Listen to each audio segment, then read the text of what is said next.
Hey everyone! Today I've got another beauty from Italian knife maker LionSteel.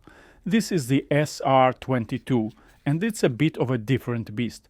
This model represents an evolution of the legendary SR2, designed by Michele Pensato, better known in the knife world as Molletta. This particular version features a bold red aluminum handle paired with a black Mil-Spec coated blade.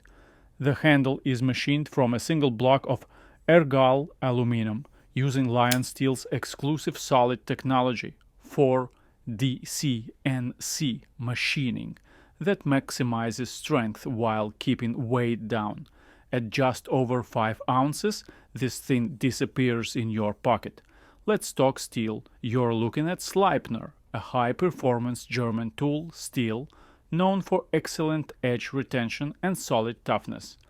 The blade opens via an integrated flipper running on their IKBS ball bearing system.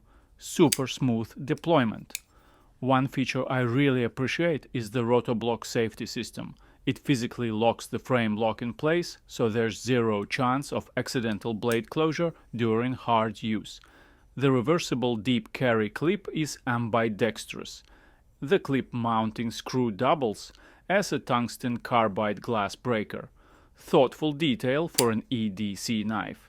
In hand, this feels like a compact workhorse. Solid, precise, no play whatsoever. That red and black combo looks aggressive and purposeful. If you want Italian craftsmanship in a more compact, everyday friendly package, the SR22 delivers.